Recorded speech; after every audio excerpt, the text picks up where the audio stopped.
माना जाता है कि भगवान विष्णु जब 4 धामों पर बसे अपने धामों की यात्रा पर जाते हैं तो हिमालय की ऊंची चोटियों पर बने अपने धाम बद्रीनाथ में स्नान करते हैं, पश्चिम में गुजरात के द्वारिका में वस्त्र पहनते हैं और पुरी में भोजन करते हैं और दक्षिण में रामेश्वरम में विश्राम। द्वापर के बाद भगवान कृष्ण पुरी में निवास करने लगे और बन गए जग के नाथ अर्थात जगन्नाथ। पुरी का जगन्नाथ धाम 4 धामों में से एक है। यहाँ भगवान जगन्नाथ अपने बड़े भाई बलभद्र और बहन सुभद्रा के साथ विराजते हैं। इस वीडियो में हम जानेंगे कि जगन्नाथ धाम खास क्यों है, जगन्नाथ रथ यात्रा कब और क्यों निकाली जाती है, जगन्नाथ मंदिर का इतिहास क्या है और जगन्नाथ मंदिर की अद्भुत और रोचक जानकारियां और ऐसे रहस्य जिनको जानकर आप वास्तव में आश्चर्यचकित हो जाएंगे और वो भी पूरे डिटेल में। तो बने रहिए हमारे साथ इस वीडियो में। तो स्वागत है आपका इस वीडियो में। यदि आप इस चैनल पर नए हैं तो इस चैनल को सब्सक्राइब करके नोटिफिकेशन बेल जरूर ऑन कर लीजिए। हिंदुओं की प्राचीन और पवित्र 7 नगरियों में पुरी उड़ीसा के समुद्री तट पर बसा है। जगन्नाथ मंदिर विष्णु के 8वें अवतार श्री कृष्ण को समर्पित है।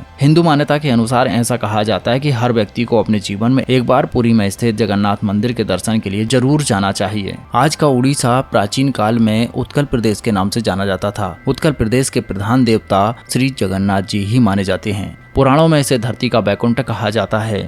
यहाँ ये भगवान विष्णु के 4 धामों में से एक है। इसे श्री क्षेत्र, श्री पुरुषोत्तम क्षेत्र, शाक क्षेत्र, नीलांचल, नीलगिरी और श्री जगन्नाथपुरी भी कहते हैं। ये भगवान श्री जगन्नाथ जी की मुख्य लीला भूमि है। यहाँ श्री लक्ष्मीपति विष्णु ने तरह तरह की लीलाएं की थी। ब्रह्म और स्कंद पुराण के अनुसार यहाँ भगवान विष्णु पुरुषोत्तम नीलमाधव के रूप में अवतरित हुए और सबर जनजाति के परम पूज्य देवता बन गए। सबर जनजाति के देवता होने के कारण यहाँ भगवान जगन्नाथ का रूप कबीलाई देवताओं की तरह है। पहले कबीले के लोग अपने देवताओं की मूर्ति लकड़ी से बनाते थे। अब हम बात करते हैं जगन्नाथ रथ यात्रा की, जो कि हर साल निकाली जाती है।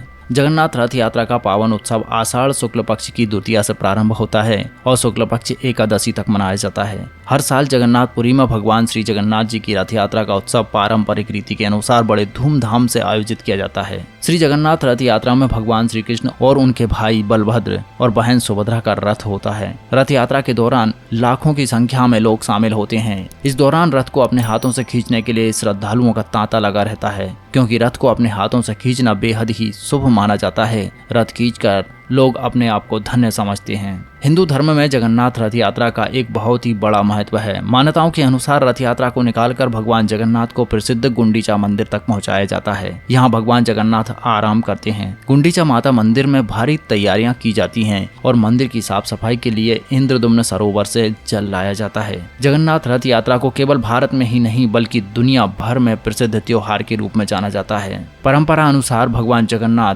भाई बलभद्र और बहन सुभद्रा के रथों की अगुवाई में यात्रा करीब 400 साल पुराने मंदिर से सुबह जल्दी शुरू हो जाती है और देर शाम तक वापस लौटती है। ये यात्रा 12 घंटे में 18 किलोमीटर की दूरी तय करने के बाद वापस जगन्नाथ मंदिर पहुंचती है। रथ यात्रा को लेकर कई तरह की मान्यताएं और इतिहास हैं। बताया जाता है कि एक दिन भगवान जगन्नाथ की बहन सुभद्रा ने नगर भ्रमण की चाह रखते हुए भगवान से द्वारिका के दर्शन करने की प्रार्थना की। तब भगवान जगन्नाथ ने अपनी बहन को रथ में बिठाकर नगर भ्रमण करवाया, जिसके बाद से यहाँ हर साल जगन्नाथ रथ यात्रा निकाली जाती है। इस यात्रा में भगवान जगन्नाथ, उनके भाई बलभद्र और बहन सुभद्रा की प्रतिमाएं रखी जाती हैं और उन्हें नगर भ्रमण कराया जाता है। यात्रा के तीनों रथ लकड़ी के बने होते हैं, जिन्हें श्रद्धालु खींचकर चलते हैं। भगवान जगन्नाथ के रथ में 16 पहिए लगे होते हैं। भाई बलभद्र के रथ में 14 और बहन सुभद्रा के रथ में 12 पहिए लगे होते हैं। यात्रा का वर्णन स्कंद पुराण, नारद पुराण, पद्म पुराण, ब्रह्म पुराण आदि में मिलता है। इसलिए ये यात्रा हिंदू धर्म में काफी खास है। अब बात करते हैं जगन्नाथ मंदिर के इतिहास की।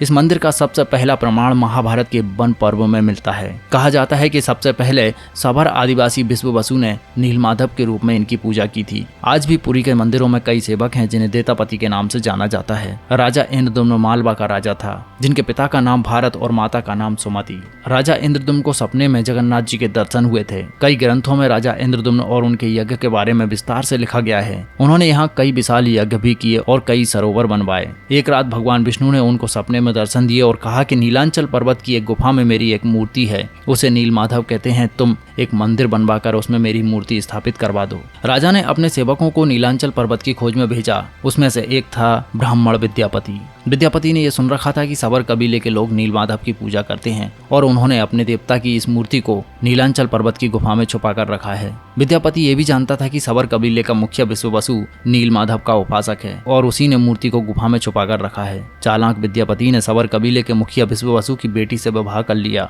आखिर में वो अपनी पत्नी के जरिए नीलमाधव की गुफा तक पहुंचने में सफल हो गया। उसने मूर्ति चुरा ली और राजा इंद्रदुम्न को लाकर दे दी। विश्ववसु अपने आराध्य देवता की मूर्ति चोरी होने से बहुत दुखी हुआ। अपने भक्त के दुख से भगवान भी दुखी हो गए। भगवान गुफा में लौट गए, लेकिन साथ में राजा इंद्रदुम्न से वादा किया कि वो एक दिन उनके पास जरूर लौटेंगे, बशर्ते वो एक दिन उनके लिए एक विशाल मंदिर बनवा दे। राजा ने मंदिर बनवा दिया और भगवान विष्णु से मंदिर में विराजमान होने के लिए प्रार्थना की। भगवान विष्णु ने कहा कि तुम मेरी मूर्ति बनाने के लिए समुद्र में तैर रहे एक पेड़ का टुकड़ा उठाकर लाओ, जो द्वारिका से समुद्र में तैरकर पुरी आ रहा है। राजा के सेवकों के जरिए उस पेड़ के टुकड़े को ढूंढ लिया गया, लेकिन सब लोग मिलकर भी उसे उठा नहीं पाए। राजा को समझ में आ गया कि नीलमाधव के अनन्य भक्त सबर कबीले के मुखिया विश्ववसु की ही सहायता लेनी पड़ेगी। सब उस वक्त हैरान रह गए जब विश्ववसु भारी भरकम लकड़ी को उठाकर मंदिर तक ले आए। अब बारी थी लकड़ी से भगवान की मूर्ति गढ़ने की। राजा के कारीगरों ने लाख कोशिश कर ली, लेकिन कोई भी लकड़ी में एक भी छेनी नहीं लगा पाया। तब तीनों लोक के कुशल कारीगर भगवान विश्वकर्मा एक बूढ़े व्यक्ति का रूप धरकर आए। उन्होंने राजा से कहा कि वे नीलमाधव की मूर्ति बना सकते हैं, लेकिन साथ में उन्होंने एक शर्त भी रखी कि वे 21 दिन में मूर्ति बनाएंगे और अकेले ही बनाएंगे। कोई उनको मूर्ति बनाते देख नहीं सकता। उनकी शर्त को मान ली गई। लोगों को आरी छेनी हथौड़ी की आवाजें आती रहीं। राजा इंद्रदुम्न की रानी गुंडीचा अपने आप को रोक नहीं पाई। वह दरवाजे के पास गई तो उसे कोई आवाज सुनाई नहीं दी। वो घबरा गई। उसे लगा कहीं बूढ़ा व्यक्ति मर तो नहीं गया। उसने राजा को इसकी सूचना दी। अंदर से कोई आवाज सुनाई नहीं दे रही थी तो राजा को भी ऐसा लगा। सभी शर्तों को और चेतावनियों को दरकिनार रखते हुए राजा ने कमरे का दरवाजा खोलने का आदेश दिया। जैसे ही कमरा खोला गया तो बूढ़ा व्यक्ति गायब था और श्री जगन्नाथ, सुभद्रा और बलभद्र की 3 अधूरी बनी मूर्तियां पड़ी मिली। ये देखकर राजा और रानी दुखी हो गए, लेकिन उसी क्षण दोनों ने एक आकाशवाणी सुनी कि व्यर्थ में दुखी ना हो, हम इसी रूप में रहना चाहते हैं। राजा ने इसे भगवान की इच्छा मानकर इन्हीं अधूरी मूर्तियों को स्थापित कर दिया। तब से लेकर आज तक तीनों भाई बहन इसी रूप में विद्यमान हैं। कहा जाता है कि वर्तमान में जो मंदिर है वह 7वीं सदी में बनवाया गया था। हालांकि ये भी बताया जाता है कि इस मंदिर का निर्माण ईसा पूर्व 2 में भी हुआ था। यहाँ स्थित मंदिर 3 बार टूट चुका है। 1174 ईस्वी में उड़ीसा शासक अनंग भीमदेव ने इसका जीर्णोद्धार करवाया था। मुख्य मंदिर के आसपास छोटे छोटे लगभग 30 मंदिर और भी स्थापित हैं। अब जानते हैं जगन्नाथ मंदिर के रोचक तथ्य जो वास्तव में आपको हैरान कर देंगे।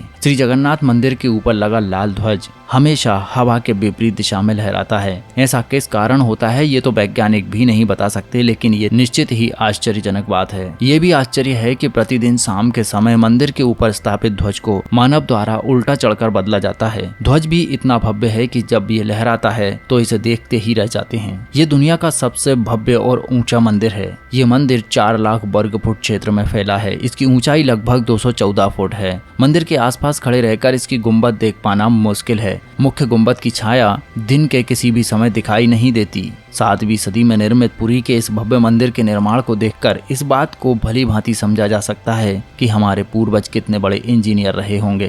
पुरी में किसी भी स्थान से आप मंदिर की चोटी पर लगे सुदर्शन चक्र को देखेंगे तो वो हमेशा आपको अपने सामने लगा हुआ दिखाई देगा। इसे नील चक्र भी कहते हैं। ये अष्टधातु से बना है और बहुत ही पावन और पवित्र माना जाता है। सामान्य दिनों के समय हवा समुद्र से जमीन की तरफ आती है और शाम के दौरान इसके विपरीत, लेकिन पुरी में इसका उल्टा होता है। अधिकतर समुद्री तटों पर आमतौर पर हवा समुद्र से जमीन की ओर आती है, लेकिन यहाँ हवा जमीन से समुद्र की ओर जाती है। मंदिर के ऊपर गुंबद के आसपास अब तक कोई पक्षी उड़ता हुआ दिखाई नहीं दिया। इसके ऊपर से विमान भी नहीं उड़ाया जा सकता।